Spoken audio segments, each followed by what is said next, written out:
اللهم صل على سيدنا محمد يا رب صل وسلم دائما ابدا على حبيبي. حدیث میں آتا ہے مسلمان وہ ہے جس کی زبان اور ہاتھ کے شر سے دوسرے مسلمان محفوظ رہیں. تو اس کا مطلب یہ نہیں ہے کہ لوگوں کو تھپڑ مت مارو جا کے. ایسا تو کوئی بھی نہ اس زمانے میں کرتا تھا نہ اب کرتا ہے. لوگ کہتے ہیں نہ میں کسی کو مکہ مارتا ہوں, نہ میں بلا وجہ کسی کو گالی دیتا ہوں, نہ میں تھپڑ مارتا ہوں.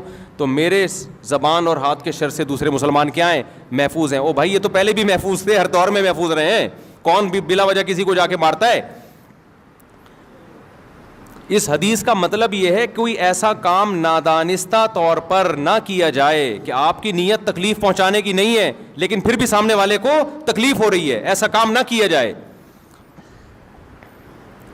گاڑیاں جو غلط پارک کر دیتے ہیں, آج صبح ایئرپورٹ پہ کیا ہوا ہے, وہ گاڑی آگے پتہ نہیں کھڑی کر کے چلا گیا بندہ. تلاش کر رہے ہیں یار ہمیں جمعے میں پہنچنا ہے, بھائی بندہ کدھر ہے؟ پھر ہارن مارتے رہو, پھر پتہ نہیں کہاں سے آ رہا ہے.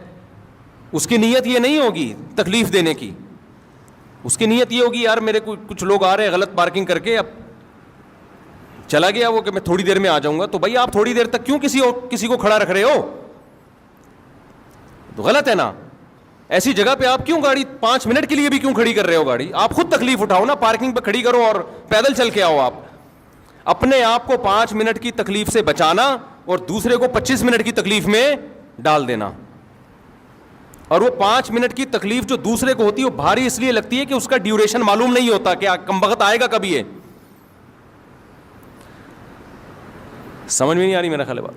ایک اور گڑبڑ لوگ بہت زیادہ کرتے ہیں, خوب اچھی طرح سمجھ لو, یہ کبھی بھی نہ کیا کرو. جب آپ سفر پہ جائیں نا کہیں, جتنا سامان آپ آسانی سے اٹھا سکتے ہیں اٹھائیں. کبھی بھی ایکسٹرا سامان اس نیت سے نہ لیں کہ دوسرے کے پاس سامان کم ہے تو اس کے بیگ میں ڈال دوں گا. یہ غیر اخلاقی حرکت ہے. دوسرا کم سامان اسی وجہ سے ہو سکتا ہے لے کے آ رہا ہو تاکہ میں ہلکا پھلکا رہوں. وہ اس لیے نہیں لے کے آ رہا کہ میں محلے والوں کے بھی سامان اٹھاؤں. میں یہ بھی بہت ہو رہا ہوتا ہے. یار کائنڈلی ذرا یہ بیگ, آپ کا بیگ خالی ہے نا, یہ چلغوزے رکھ لیں ذرا اس میں. وہ خالی جان کر رکھا ہوا ہے ہم نے تاکہ ہم ہلکے پھلکے جائیں. ابھی میں سفر پہ گیا تو ایسے ہی گیا نا, یوں ہی کچھ بھی نہیں تھا.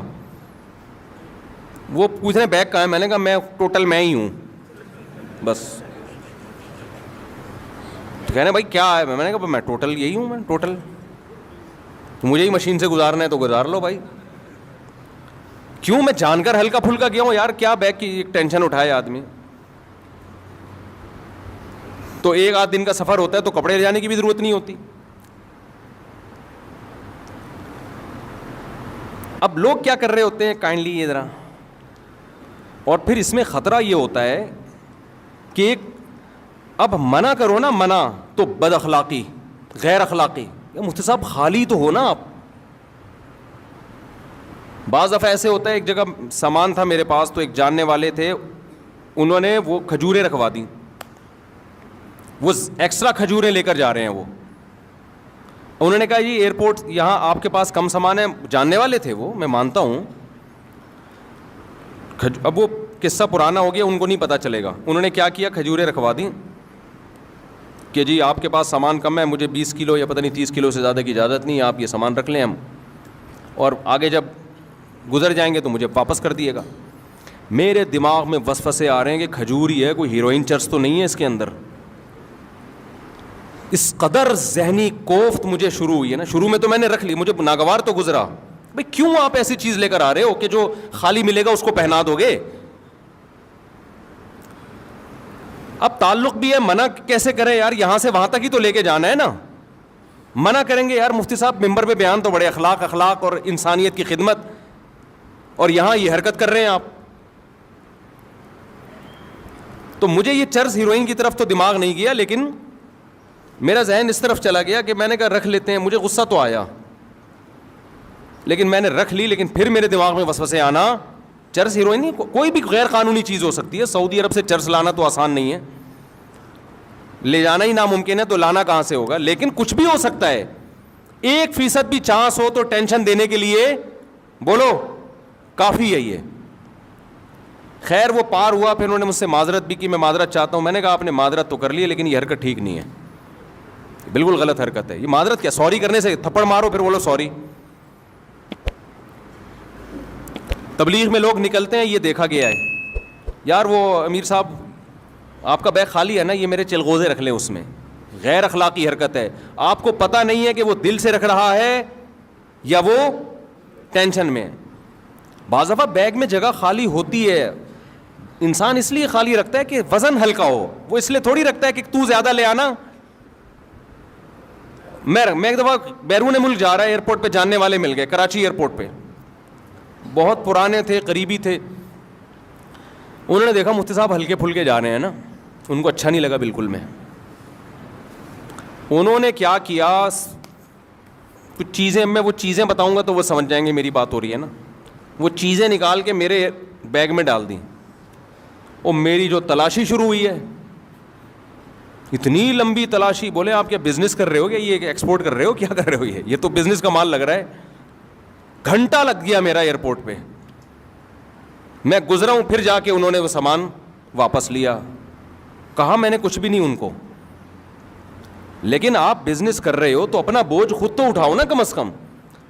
تو کبھی بھی یہ حرکت نہیں کرنی چاہیے کہ آپ سفر میں ہو, آپ دیکھ رہے ہو دوسرے کے ہاتھ خالی ہے تو اپنا آدھا بوجھ اس پہ ڈال دو. وہ ہاتھ خالی ہے تو اس لیے ہے کہ وہ تاکہ میں ہلکا پھلکا سفر کروں میں. تو یہ بھی اس حدیث میں داخل. ہاں وہ خود آپ سے مانگ لے, خود مانگ لے, یار آپ کے پاس 2 بیگ ہیں, آپ ایک بیگ مجھے پکڑا دیں. اور ایک دفعہ میں نہیں, 2 ایک اوپر سے. بعد دفعہ مروت میں آدمی کہہ رہا ہوتا ہے, جیسے مہمان آئے تو کھانا کھائیں گے, وہ کہ ہاں کھاؤں گا, لے بھائی پھنس گئے. تو ہوتا ہی ہے, تو اخلاقاً پوچھ لیتا ہے, یقین ہو جائے کہ سچی مچی کا پوچھ رہا ہے. مجھے ابھی مسقط بلایا نا جن لوگوں نے, ریٹرن ٹکٹ دیا آنے جانے کا, وہ نہیں جس شادی میں گیا جس کا بڑا 1 مہینے سے کہہ رہے تھے مجھے. اب چونکہ میں اپنے خرچے پہ نہیں جا رہا تھا, ان کے خرچے پہ, پہلی دفعہ میں نے ہاں نہیں کیا ہے. بعض دفعہ مروت میں انسان پوچھ لیتا ہے, مجھ سے صاحب آپ کو بلا رہے ہیں, آپ آ رہے ہیں, ہاں جی آ رہا ہوں میں, بھیج دو ٹکٹ. 1 مہینے تک مسلسل میسج بھیجتے رہے. پھر مجھے یقین ہوا کہ بھائی واقعی یہ سچی مچی میں ہی چاہ رہے ہیں آنا. پھر میں نے اوکے کیا, ہاں بھی ٹھیک ہے. بعض دفعہ انسان رشتہ داروں کو, دوستوں کو پوچھ لیتا ہے کہ نہیں پوچھا تو بعد میں بولیں گے یار سب کو بلایا, مجھے کیوں نہیں بلایا. تو اس چکر میں پوچھ لیتا ہے, آپ تیار بیٹھے تھے, آپ نے کہا ہاں قبول ہے. تو ایسا نہیں ہوتا. ایسا کرو گے تو کوئی بھی, تو مہمان کو جب بھی کوئی میزبان پوچھے نا تو مہمان کو فوراً ہاں جی کھانا ہے. بھائی ویسے ہی پوچھ رہا ہوگا, 2-3 دفعہ پوچھے تسلی سے, پھر آپ بولو کہ ہاں کھانا ہے میں نے, ورنہ چپ بیٹھے رہو. یہ بھی نہیں کہو کہ نہیں کھانا, جھوٹ نہیں بولو. تو اب جو میں اصل بات کر رہا ہوں نا, اسی میں ایک بات یہ بھی ہے. تو یہ بات تو پتہ چل گئی نا, کوئی ایسا عمل جس سے دوسرے کو تکلیف ہو. واش روم میں جا کے بیٹھ گئے, چونکہ کرایہ نہیں دینا پڑ رہا, بیٹھے ہوئے ہیں,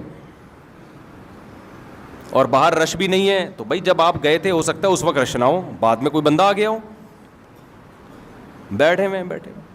واش روم میں صحیح طرح سے صفائی نہیں کی آپ نے. اب یہ باتیں تو ممبر پہ کیا آپ سمجھائے آدمی, تو بچوں کے سکھانے کی چیزیں. پبلک ٹوائلٹ میں سفر کے دوران بہت جانا ہوتا ہے نا انسان کا, تو بعض رپورٹیں اچھی نہیں ہوتی ہیں, ٹھیک ہے نا, اس کو اچھی رپورٹیں نہیں ہوتی.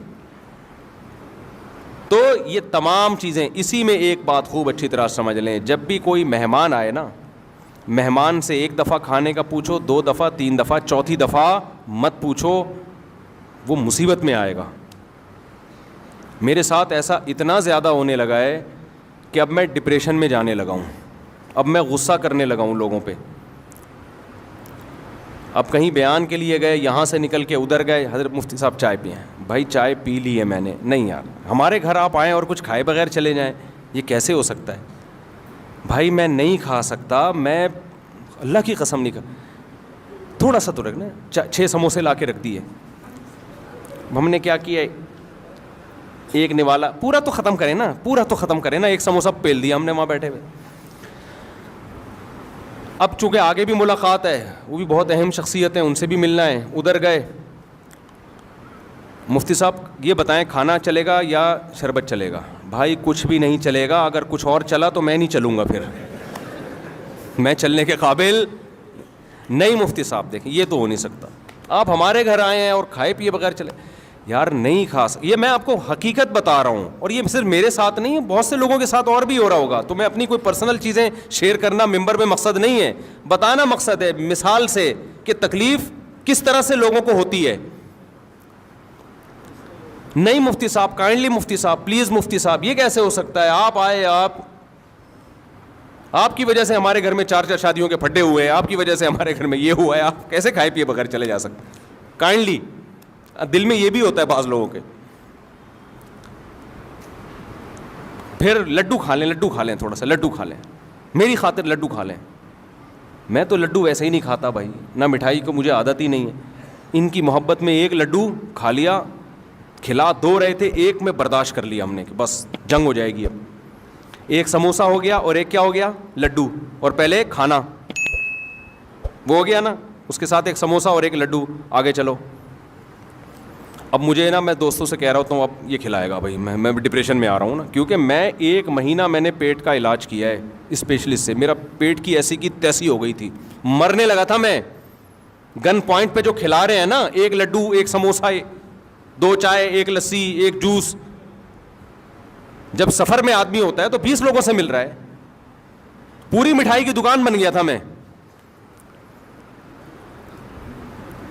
تو پیٹ کی ایسی شدید بیماری ہوئی مجھے. پھر یہاں دعوت, بھائی آج ہمارے گھر مہمان آ رہے ہیں, مفتی صاحب ضرور آئیں, اور وہ قریبی لوگ ہوتے ہیں. بھائی میں نہیں آ سکتا, آپ رات کو 11:30 12 بجے آپ کھانا کھاؤ گے, میں سوؤں گا کس وقت؟ نہیں, آپ کو تھوڑا سا تو چکھنا پڑے گا. نہیں یہ نہیں, کھا لیا مفتی صاحب نے. تو میں 1 مہینہ پیٹ کا ایسا مریض رہا ہوں کہ تڑپتا تھا میں. اور یہ وہ کھانے نہیں ہیں جو اپنے شوق سے کھائے ہیں, یہ پبلک کو خوش کرنے کے لیے کھائے ہیں. بھگت کون رہا ہے؟ بھگت ہم رہے ہیں. اور جنہوں نے بلایا تھا نا کائنڈلی, وہ ہاسپٹل لے جانے کے لیے بھی تیار نہیں ہے, فون اٹھانے کے لیے بھی تیار نہیں ہے کہ دیکھ کیا ہو رہا ہے میرے ساتھ. وہ کہہ رہے ہیں کہ لڈو ہی تو ہے. ہاسپٹل ایڈمٹ ہوا, ڈریپیں لگی ہیں, پھر حکیموں سے علاج کرایا کہ بھائی کیا ہو گیا پیٹ کو. مجھے تو پتا تھا کیا ہو گیا ہے, ڈاکٹر کی سمجھ میں نہیں آ رہا تھا. پھر 1 مہینہ کورس کیا دواؤں کا, اس کے بعد جا کے پیٹ کیا ہوا؟ سیٹ. اب پھر سفر کرو, پھر وہی سیٹنگ. رات بھی یہی ہوا ہے میرے ساتھ. کھانا کھا لیا میں نے تمیز سے, بس بھائی بس, نہیں یہ تو ہوگا, نہیں میں نہیں کھاؤں گا بھائی, میں نہیں کھا سکتا. آگے جی اب ایک اور چیز کھلائی, وہ کیا کھلائی وہ میں بتاؤں گا, وہ سمجھ جائیں گے میری بات ہو رہی ہے. میں نے کہا, پھر میں نے ایک حربہ استعمال کیا. میں نے کہا یار کبھی بھی جاؤ نا کسی سے ملنے, بولو پیک کرا دو, پیک کر دو. اور پیک کرتے ہی کسی کو پکڑا دیا, بھائی تو کھا لے, یہ میں وہ کھاؤں گا جو میں چاہوں گا. تو تمہارا باپ تو میرا باپ نہیں ہے جو تو مجھے کھلائے گا. ایسے تو ہماری ماں نے ہم کو نہیں کھلایا یار اس طریقے سے, وہ بھی تھوڑا ہماری مرضی کا خیال کرتی تھیں. ڈاکٹر ساری دنیا کے متفق ہیں کہ اگر آپ دوسرے کی مرضی کا کھاؤ گے نا, تباہ و برباد ہو جاؤ گے. صحت اسی کی اچھی ہوگی جو خود فیصلہ کرے گا کہ میں نے کیا کھانا ہے, کس ٹائم پہ کھانا ہے اور کتنا کھانا ہے. جس کی کبھی کبھی کوئی ریلیشن ہو نا, تو وہ تو چلو بد پرہیزی کرے. ایک طرف ہم یوٹیوب پہ ڈاکٹروں کی تحقیقات دیکھ رہے ہوتے ہیں, میٹھا صحت کے لیے نقصان دہ, بلڈ پریشر اور یہ اور فیٹی لیور اور فلانا لیور. تو اس میں آدمی کو ایک موٹیویشن ملتی ہے, بھائی اب مفتی صاحب پراٹھے چھوڑ دو بیٹا, پراٹھے کیا کرو, بہت ہو گئے. اوپر سے پراٹھوں کے ساتھ پھر یہ چیزیں بھی ٹھوسی جا رہی ہیں. تو جب اس طرح سے ہوتا ہے نا, تو آدمی اسٹریس میں جانا شروع ہو جاتا ہے. جب بہت زیادہ ہونے لگا نا میرے ساتھ, اب رات بھی ایسے ہی ہوا, تو وہ انہوں نے کھلا دیا. اس کے بعد جو پوری رات میرا حشر ہوا ہے, صبح میری فلائٹ, مجھے جانا ہے, میرا سفر ہے, پھر جمعے کا بیان ہے. تو میں نے کہا یار انہوں نے, اچھا میں نے ان سے کہا پیک کرا دو, تو انہوں نے کہا پیک بھی کر دوں گا اور ایک کھا بھی لو. یہاں پہ ایک پیک کیا اور ایک وہاں لا کے رکھ دی. اب کھائیں نا پلیز, کھائیں نا آپ. کھا لیا ان کو خوش کرنے کے لیے, میزبان کو. اس کے بعد میری جو رات کو کنڈیشن ہوئی ہے, نہ دن میں نیند ہوئی نہ رات میں نیند ہوئی ہے, بیان 2 گھنٹے کے, پھر صبح. تو وہ جو حالت میری ہوئی ہے وہ میں, نہ کوئی دوا بھی نہیں, کوئی میڈیسن بھی نہیں جو کھائے آدمی. اور پھر میڈیسن کیوں کھائے بھائی, اپنے آپ کو دوا کو عادی کیوں بنائے. تو میں نے کہا یار یہ بد اخلاقی کر نہیں سکتے. غصہ جاری, ذرا سا غصہ جاری کیا نا, ایک کلپ آ جائے گا, باتیں دیکھو اور ایٹیٹیوڈ دیکھو, اخلاق دیکھو مفتی صاحب کے. وہ مجھے حدیث یاد آ رہی ہے بار بار کہ ایسے موقع پہ ان کو بتاؤ بھائی آپ اپنی محبت میں دوسرے کے آرام, یہ وہ محبت ہے کہ اندھی کے بچہ ہوا چوم چوم کے مار دیا اس نے, ایسی محبت کا کیا فائدہ میرے بھائی. اور اب میں سوچ رہا ہوں ہمیشہ ٹفن میں اپنا کھانا ساتھ لے کے جاؤں, کیونکہ اگر ہم نے یہ مرغ و مسلم اسی طرح شروع کر دیے نا, جا رہے ہیں تو وہاں یہ کھا رہے ہیں ادھر وہ کھا رہے ہیں, تو ہم تو گئے. ایک دن آئے گا میں یہاں بیٹھا ہوا ہوں گا, یہ مفتی صاحب بیٹھے ہوئے ہیں گول, یہ توند ہوگی اور ادھر سے لمبائی چوڑائی برابر, مفتی طارق مسعود اسکوائر. تو ایسے ایسے چیزیں بناواؤں گا میں. آپ کو تو یہ صحت پہ کوئی اثر نہیں پڑے گا, نہ بھاگ سکیں گے نہ چل سکیں گے. شادی وادیوں کی باتیں بھی جب آدمی کی صحت برباد ہوتی ہے تو باتیں کرتے ہوئے بھی برا لگتا ہے پھر وہ. تو یہ چیز غلط ہے. آپ مہمان سے ایک دفعہ پوچھیں, 2 دفعہ, 3 دفعہ, چوتھی دفعہ, 3 دفعہ بھی بہت ہے, چوتھی دفعہ بالکل نہیں پوچھیں. سامنے لا کے رکھیں بھی نہیں. لوگ کہتے ہیں رکھ لیں دینا آپ تھوڑا سا, بھائی تھوڑا سا بھی کیوں چکوں میں یار. اور میری عادت بچپن سے ہے بازاری چیزیں الحمدللہ نہیں کھاتا. مجھے نہیں یاد پڑتا اب میں نے رمضان میں کبھی شربت پیا ہو, اللہ ماشاء اللہ شاید انگلیوں پہ گن کے پیا ہوگا.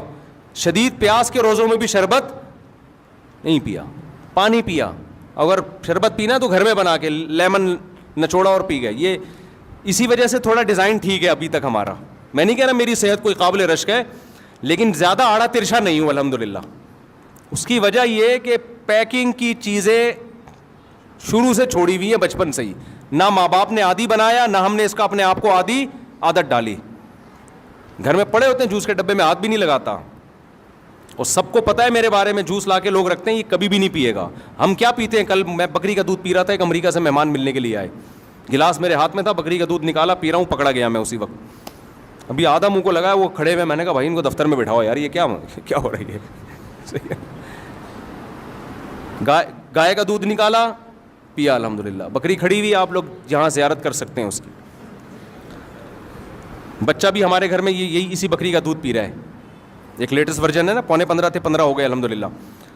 تو جو 15واں آیا نا مارکیٹ میں, ایک چائلڈ اسپیشلسٹ ہے, اس نے کہا ہے کہ ماں کے دودھ کے علاوہ بھی اگر کوئی دودھ پلانا ہے تو بکری کے دودھ کے علاوہ کسی اور چیز کے بچے کو قریب بھی پھٹکنے نہ دیں. چائلڈ اسپیشلسٹ لیڈی ڈاکٹر, بڑی خاندانی ڈاکٹر ہے, اس نے کہا ڈبے کے تو قریب بھی نہ جانے دو بچے کو. سمجھتے نہیں ہو میرا خیال ہے, بچے کے لیے بہترین ہے بکری کا دودھ. تو اپنے گھر میں بچے ہو نا, صحت کے لیے بکری پال لو. ایک جب بچہ پال سکتے ہو تو بکری تو اس سے آسان ہے نا. تو میں تو کھاتا ہی نہیں بھائی. وہ اب زبردستی جوس بھی پلا رہے ہو, گلے کی ایسی کی تیسی, پیٹ کی ایسی کی تیسی, تو یہ بھی اس میں داخل ہے. المسلم من سلم المسلمون من لسانہ و یدہ. آپ اپنی محبت میں دوسرے کا بیڑا غرق بولو مت کرو. سمجھتے ہو کہ نہیں سمجھتے؟ دوسرا, جب بھی کسی کو رات کو سونے کے لیے جگہ دو تو ایسے بندے کے ساتھ جگہ دو جو خراٹے فری ہو. بہت دفعہ میزبان لوگ اکرام میں میرے ساتھ بندہ لگا دیتے ہیں کہ مفتی صاحب کے ساتھ یہ سوئے گا. وہی سو رہا ہوتا ہے, مفتی صاحب نہیں سو رہے ہوتے.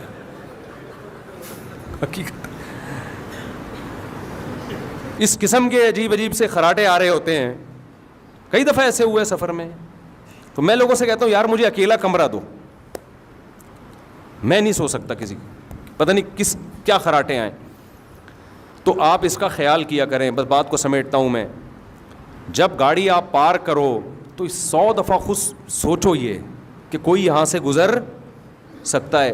دیکھو مشہور حدیث ہے, رسول اللہ صلی اللہ علیہ وسلم نے ارشاد فرمایا کہ ایمان کا سب سے آخری درجہ یہ ہے کہ راستے میں کوئی تکلیف دہ چیز اس کو ہٹا دیا جائے. تکلیف دہ چیز پھینکنا تو کفر ہے. تکلیف دہ چیز پڑی ہوئی ہے, آپ گزر گئے, آپ نے نہیں ہٹائی, تو حدیث کے مطابق آپ ایمان کے آخری درجے پہ بھی نہیں ہو. یہاں تکلیف دہ چیز ہٹائی نہیں جا رہی بلکہ تکلیف دہ چیز رکھی جا رہی ہے. گاڑی جب آپ غلط پارک کر رہے ہو, لوگوں کے گزرنے کی جگہ بلاک ہو رہی ہے, تو آپ تو تکلیف دہ چیز ڈال رہے ہو نا. سمجھ میں آ رہی ہے بات کہ نہیں آ رہی ہے؟ یہ تو آپ ڈال رہے ہو تکلیف دہ چیز. مسجدوں میں ایسا ہوتا ہے, خوب سمجھ لیں. دیکھو ایک موسم ہے گرمیوں کا, سب کو پتہ ہے گرمی ہے, پنکھے چلیں گے. ایک موسم ہے سردیوں کا, ٹائٹ سردی پڑ رہی ہوتی ہے, سب کو پتہ ہے پنکھے نہیں چلیں گے. ایک موسم ہوتا ہے سردی جا رہی ہوتی ہے, گرمی آ رہی ہوتی ہے, یہ بیچ کا موسم ہوتا ہے. اس میں کچھ لوگوں کی رائے ہوتی ہے پنکھے چلنے چاہیے, کچھ لوگوں کی رائے ہوتی ہے پنکھے نہیں چلنے چاہیے. تو اب یہ تو نہیں کہ کمیٹی والے پورا اجلاس بلائیں گے کہ الیکشن ہو. اس کا طریقہ یہ ہے کہ نماز میں نیت باندھنے سے پہلے اگر چل رہے تھے تو چلتے رہنے دیں, بند نہ کرے. اگر بند تھے تو کوئی اس کو چلانے کی کوشش بولو نہ کرے. بعض دفعہ کوئی مریض ہوتا ہے, وہ یہ دیکھ کے پنکھے کے نیچے کھڑا ہو جاتا ہے, پنکھا بند ہے جی مجھے سردی لگ رہی ہے, میں پیچھے سے کسی کو کچھ ہوا, وہی ہوا جو ہمارے ہاں ہوتا ہے, اس نے آ کے ٹھک کر کے پنکھا چلا دیا کہ اتنی گرمی ہے پنکھے کیوں نہیں چل رہے ہیں آپ. یہ سارے بیوقوف ہیں جو نیت باندھ کے کھڑے ہوئے ہیں, ان کو نہیں پتا تھا پنکھا چلانا چاہیے. تجھے زیادہ گرمی لگ رہی ہے یا تو زیادہ ان کا خیر خواہ ہے. کئی بار ایسے ہوا. ایک امام صاحب کا میں نے خود دیکھا واقعہ, ان کی طبیعت خراب تھی, موسم یہی تھا نا فروری مارچ کا, جب سردی گرمی کے بیچ کا موسم ہوتا ہے. امام صاحب کھڑے ہوئے, ہمارے مسجد کے امام تھے, ہم پیچھے مقتدی بن کے نماز پڑھ رہے تھے ان کے پیچھے. فجر کی نماز تھی, کسی نے پنکھا چلا دیا, امام صاحب والا بھی. اب وہ بیچارے نا نماز میں کانپ رہے ہیں, اور نماز کے بعد جو انہوں نے سنائی ہے میں ترجمہ نہیں کروں گا, میں اس کا ترجمہ نہیں کر سکتا جو انہوں نے. تو انہوں نے کیا کیا, انہوں نے کہا یہ سارے جو ہے نا بورڈ ان پہ لاک لگا دیا انہوں نے, حالانکہ یہ بھی زیادہ ہو گیا نا, چابیاں سے کھولو پھر بٹن آن کرو, اتنا غصہ آیا. تو یہ امام تو تھا تو اس نے تو سنا دی, لیکن جب یہ مقتدی کے ساتھ ظلم ہوتا ہے وہ بیچارہ تو سنا بھی نہیں سکتا. تو یہ تمام چیزیں بھائی آپ خود تھوڑی سی تکلیف اٹھا لو, دوسرے کی راحت کا خیال کرو. پنکھے اگر نماز سے پہلے نہیں چل رہے تو اب نماز میں نہیں چلیں گے, جتنے چلانے تھے چلا دیے. اور اگر نماز سے پہلے چل رہے ہیں تو کوئی پنکھا بند کرنے کی کوشش نہ کرو. آپ کو سردی لگ رہی ہے, آپ کونے میں کھڑے ہو جاؤ, آپ بہت پیچھے کھڑے ہو جاؤ جا کے. تو یہ تمام وہ چیزیں ہیں جن کا ہم لوگ خیال نہیں کرتے. اسی طرح وضو کرتے ہوئے جو چیزیں پھینکی جاتی ہیں وضو خانے میں, پھینکنے پر پابندی نہیں ہے, بہاؤ لازمی اس کو. دوسرا جب آ کے بیٹھے گا وہ آپ کے تبرکات دیکھنے کی اس میں ہو سکتا ہے صلاحیت نہ ہو. بہت سے تبرکات ایسے ہوتے ہیں, کچھ لوگ عادی ہوتے ہیں, بہت سے لوگوں کو گھن آتی ہے, وہ نہیں دیکھ سکتے ایک دوسرے کے تبرکات. سمجھتے ہو کہ نہیں سمجھتے ہو؟ تو یہ تمام وہ چیزیں ہیں میرے بھائی جس کا خیال کرنا چاہیے. اور اس میں اور بہت ساری مثالیں ہیں, لیکن بیان میرا لمبا ہو جائے گا, وقت چونکہ مکمل ہو چکا ہے. گھڑی بھی بھولا ہے, دیکھو میں بار بار ایسے کر کے دیکھ رہا ہوں, تو وقت مکمل ہو چکا ہے. تو حدیث میں جو آتا ہے نا کہ مسلمان وہ ہے جس کی زبان اور ہاتھ کے شر سے دوسرے مسلمان محفوظ رہیں, اس کا مطلب یہ نہیں کہ آپ لوگوں کو ماریں پیٹیں, نہیں, یہ تو کوئی بھی نہیں کرتا. اس کا مطلب ہے نادانستہ طور پر غلطی سے بھی کوئی ایسا کام نہ ہو جس سے دوسرے کو تکلیف ہو. اللہ ہمیں اس پر عمل کرنے کی توفیق عطا فرمائے.